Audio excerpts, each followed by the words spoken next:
श्री शिवाय नमस्तुभ्यम। हर हर महादेव। दोस्तों, आप सभी लोग जानते हैं कि 29 जनवरी 2025 बुधवार को पड़ रही है माघ महीने की अमावस्या तिथि, जो बहुत ही खास है।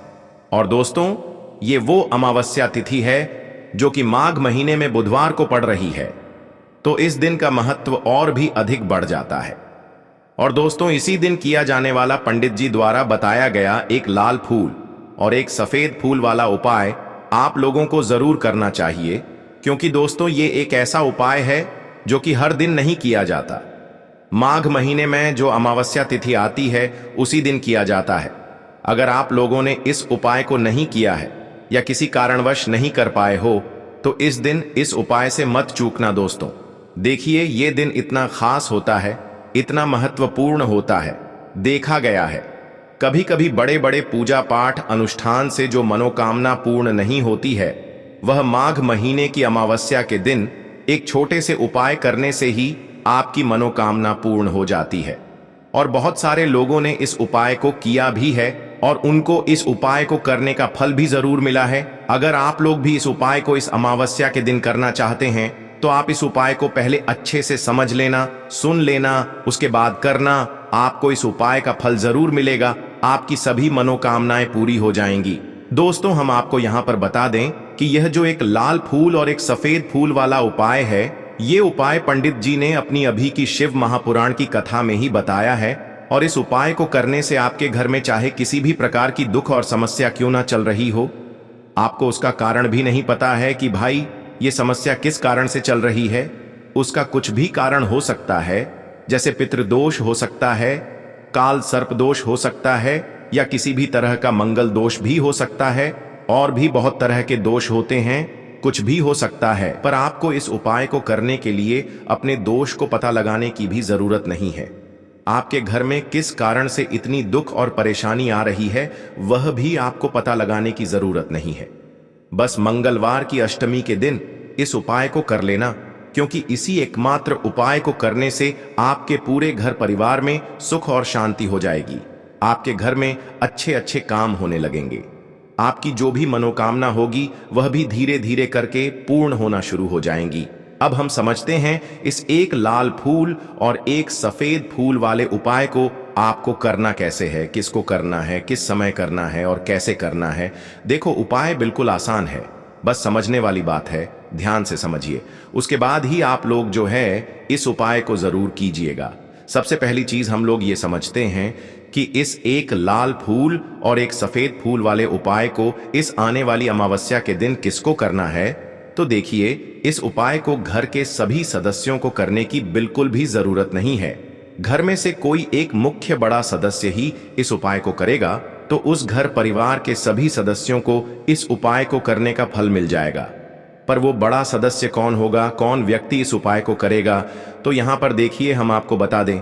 घर की जो बड़ी माताएं बहनें होंगी, घर की बड़ी माताओं बहनों में से कोई भी एक माता बहन इस वाले उपाय को कर सकती है। अपने पूरे घर परिवार के लिए घर में सभी सदस्यों को इस उपाय को करने की जरूरत नहीं है। मात्र घर की जो बड़ी माताएं बहनें हैं, उनमें से कोई भी एक माता बहन इस वाले उपाय को करेगी, तो उसके घर परिवार के पूरे सदस्यों को इस उपाय का फल मिलेगा। अगर किसी कारणवश माताएं बहनें घर में उपस्थित ना हो या वो इस उपाय को ना कर रही हो, कुछ दिक्कत हो, तो भाई उस जगह पर फिर घर का कोई बड़ा व्यक्ति भी इस उपाय को कर सकता है। माताओं बहनों के कहने का मतलब ये था कि माताएं बहनें घर की लक्ष्मी होती है। जब घर की लक्ष्मी कोई उपाय करती है, तो निश्चित ही भगवान शिव जी बहुत जल्दी प्रसन्न होते हैं और उपाय का फल में बहुत जल्दी और बहुत बड़ा करके भी यहाँ पर देते हैं।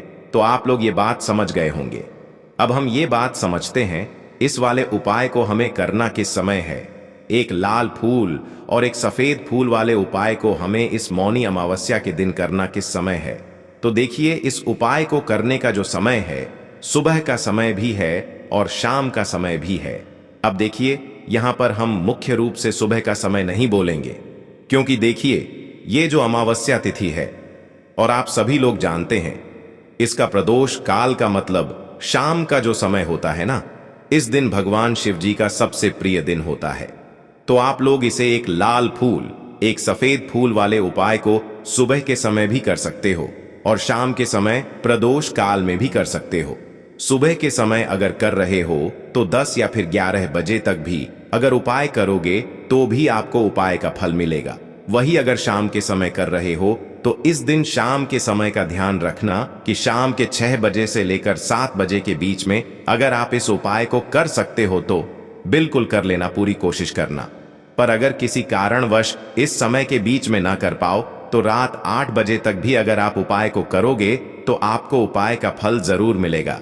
ये बात आपको समझ आ गई कि आप इस उपाय को सुबह और शाम दोनों समय कर सकते हो। मतलब करना आपको एक ही समय है, घर में से किसी एक ही बड़े व्यक्ति को करना है, पर एक ही बार इस उपाय को करना है, दोनों समय नहीं करना है। आपको जो समय अच्छा लगे आप उस समय पर इस वाले उपाय को कर सकते हैं। तो चलिए जानते हैं इन विशेष उपायों के बारे में। लेकिन उससे पहले जो भी मेरे भाई मेरी प्यारी बहनें आज चैनल पर पहली बार आए हैं या मेरी आवाज आज पहली बार सुन रहे हैं, अगर आप भी महादेव के सच्चे भक्त हैं तो वीडियो को लाइक और चैनल को सब्सक्राइब जरूर कर लें और कमेंट बॉक्स में लिखे हर हर महादेव, ओम नमः शिवाय। देखो, अब सबसे महत्वपूर्ण बात आती है कि इस उपाय को हमें करना किस लिए है। जैसा कि हमने अभी आपसे बोला कि इस उपाय को करने के बाद आपके जीवन में बहुत सारी खुशियां आएंगी, आपकी मनोकामनाएं पूर्ण होंगी, आपकी धन की समस्या दूर होगी, आपकी पैसों की समस्या दूर होगी।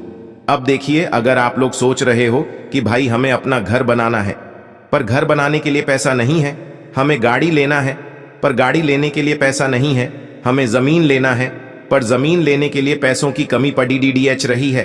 अगर ऐसी ही दिक्कत, परेशानी या किसी भी तरह की धन से जुड़ी हुई समस्या या पैसों से जुड़ी हुई समस्या अगर आपके जीवन में चल रही है तो यह उपाय निश्चित ही आपके जीवन में बहुत सारे फल लाकर दे सकता है। इसीलिए अगर आपके घर में बहुत ज्यादा दिक्कत, समस्या, परेशानी चल रही है, धन से जुड़ी हुई, पैसों से जुड़ी हुई, धन की बहुत ज्यादा कमी आ रही है, पैसों की बिल्कुल आवक नहीं हो रही है, तो भाई आप लोगों को इस वाले उपाय को जरूर करना चाहिए, घर में से किसी एक भी बड़े व्यक्ति को। अब इस उपाय में करना क्या है वो सबसे पहले हम लोग जान लेते हैं उपाय की सामग्री। हम लोग सबसे पहले जानते हैं कि इस उपाय में किस किस चीज की आवश्यकता पड़ेगी। तो देखिए, उपाय का नाम तो एक लाल फूल और एक सफेद फूल वाला उपाय है, पर इस उपाय में कुल मिलाकर 4 सामग्री हमें लगने वाली है, जो कि पंडित जी ने खुद सीहोर वाली कथा में बताया है। और जो हम आपको उपाय बताते हैं वो पंडित जी द्वारा बताए गए होते हैं, अलग से हम कुछ भी नहीं बताते हैं। तो यहां पर हम लोग समझते हैं कि इस उपाय की सामग्री क्या है। तो देखो, उपाय की जो सामग्री है वो 4 सामग्री है, जिसमें से सबसे पहली सामग्री है एक बेलपत्र। देखो, बेलपत्र क्या होती है? बेलपत्र जो शिव की शिवलिंग पर चढ़ती है। दूसरी चीज है एक शमी पत्र, शमी पत्र वो जो शिवलिंग पर ही चढ़ता है। तीसरी चीज है दोस्तों एक लाल फूल, जो उपाय का नाम है। तो एक यहां पर आपको लाल फूल लेना है। अब ये लाल फूल कौन सा लेना है? देखो, शिवलिंग के ऊपर जो लाल फूल चढ़ता हो उनमें से कोई भी एक लाल फूल पसंद कर लेना और वो कहीं से तोड़कर या कहीं से खरीद कर लेकर आना और उस लाल फूल को उपाय में प्रयोग कर लेना। उसके बाद में एक सफेद फूल का विशेष रूप से ध्यान रखना। जो सफेद फूल शिवलिंग पर चढ़ता हो सिर्फ वही सफेद फूल लेकर आना, इसके अलावा कुछ मत लेकर आना, लेकिन केतकी का मत लेना। तो एक एक मात्रा में ही आपको ये चारों सामग्री चाहिए, एक बेलपत्र, एक शमी पत्र, एक लाल फूल और एक सफेद फूल। ये चारों सामग्री आप लोग तैयार करके रख ले।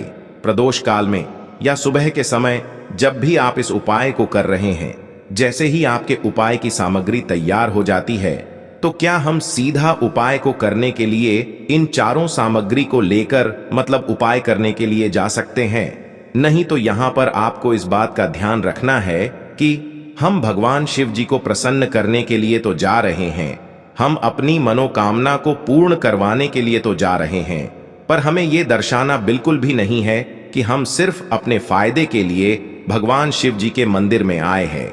इसलिए हम इस उपाय को करने के साथ में भगवान शिव जी की पूजन अर्चना के लिए कुछ सामग्री भी जरूर लेकर जाएंगे। जैसे कि सुबह के समय अगर आप उपाय को कर रहे हो, इस एक लाल फूल और एक सफेद फूल वाले उपाय को तो भाई सुबह के समय आपको एक लोटा जल लेकर जाना है।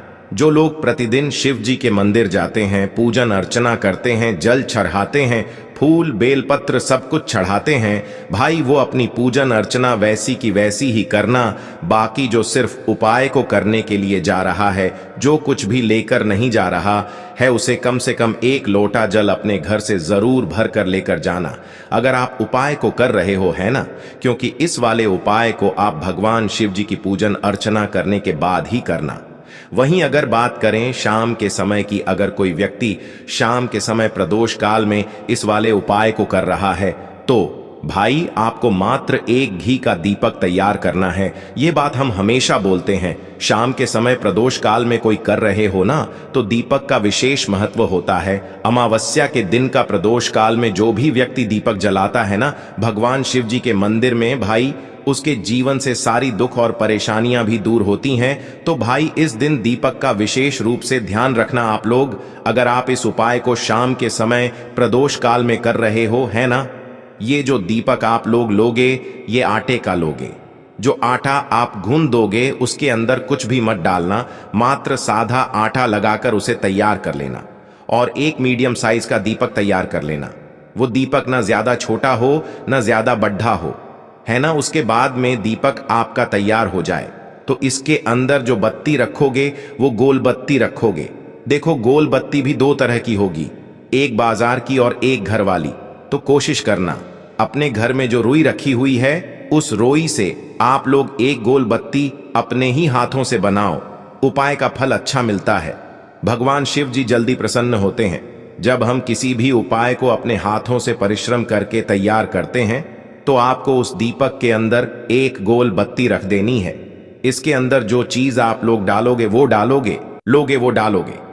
शुद्ध देसी गाय का घी, इस बात का विशेष रूप से ध्यान रखना, शुद्ध देसी गाय का घी ही डालना है, तेल वगैरह नहीं। आज के दिन तो मत डालना, अमावस्या के दिन, क्योंकि भगवान शिव जी का सबसे प्रिय दिन और प्रिय समय पर हम लोग इस वाले उपाय को कर रहे हैं। तो थोड़ा सा शुद्ध देशी गाय का घी इतना डालना कि वो दीपक कुछ समय तक चल सके ना। बाजार वाला मिलावटी घी डालना, न भैंस का घी डालना। शुद्ध देसी गाय का घी आपको ढूंढने में थोड़ी मतलब मेहनत लगेगी और महंगा भी मिलेगा, पर गाय के घी से भगवान शिव जी प्रसन्न होते हैं और उसी शुद्ध देशी गाय की घी से घर में बरकत भी बनी रहती है और हमारे घर में सुख शांति भी बनी रहती है। इसलिए इस शुद्ध देशी गाय का घी को अपने घर में हमेशा रखा करो। वो भगवान शिव जी के कार्यों में भी उपयोग में आता है और उपायों में भी हम लोग प्रयोग कर सकते हैं। तो यहां पर आपकी सारी तैयारियां हो चुकी हैं। उपाय को करते समय शुद्धता का विशेष रूप से ध्यान रखिएगा। सुबह कर रहे हो तो भाई सुबह तो आपको स्नान करना ही करना है। बाकी शाम को कर रहे हो तो शाम को मात्र हाथ मुंह धोकर भी आप लोग इस वाले उपाय को कर सकते हो। कोई दिक्कत वाली बात नहीं है भाई।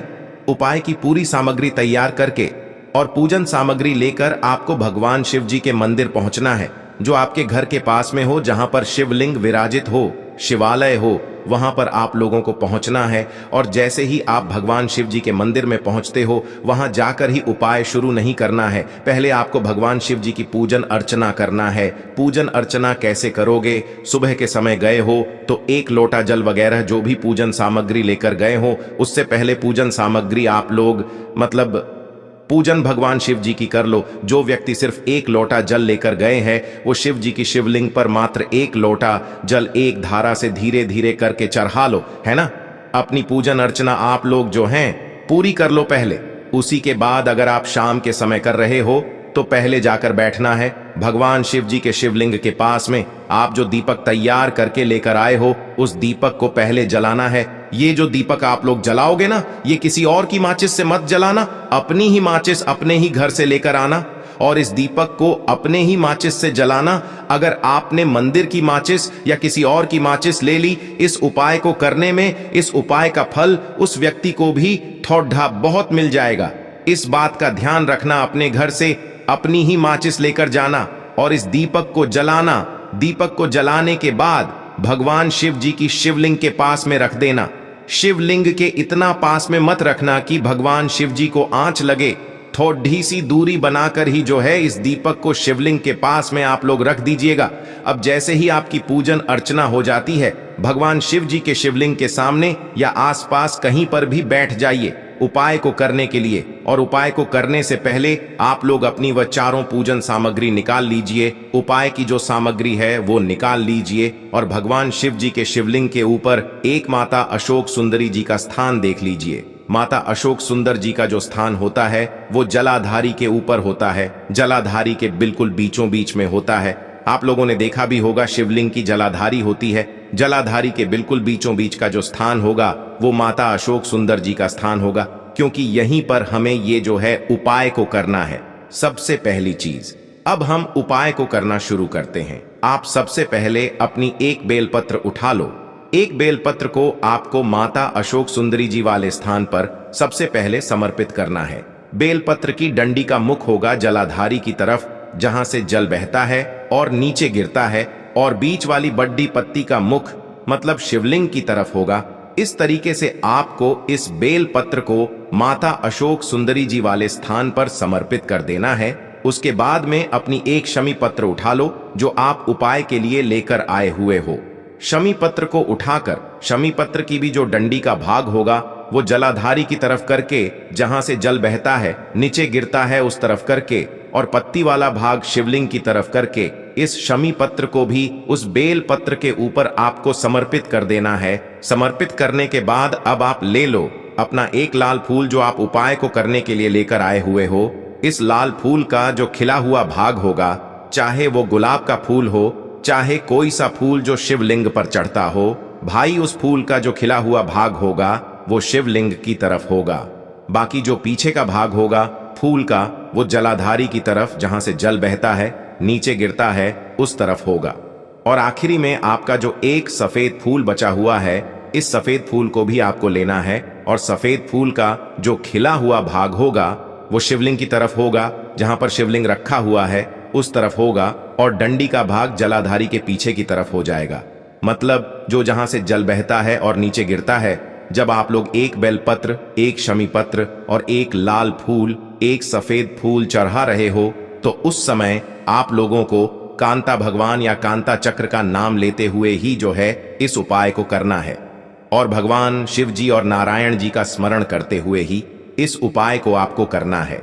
तो जब भी आप एक बेल पत्र, एक शमी पत्र, एक लाल फूल और एक कमी हो रही है, जो भी दुख और समस्या परेशानी चल रही हो, आपको अपनी वह दुख और परेशानी जो है भगवान शिव जी से उपाय को पूरा करने के बाद वहीं पर पास में बैठकर बोल देना है। हाथ जोड़ के आंखें बंद करके अपनी परेशानी और श्री शिवाय नमस्तुभ्यम का जाप करना है। दोस्तों, आज हमने इस वीडियो में कुछ उपाय बताए हैं जो आपको करने हैं। अगर आपको वीडियो अच्छी लगी हो तो वीडियो को 1 लाइक और चैनल को सब्सक्राइब जरूर करें। हर हर महादेव।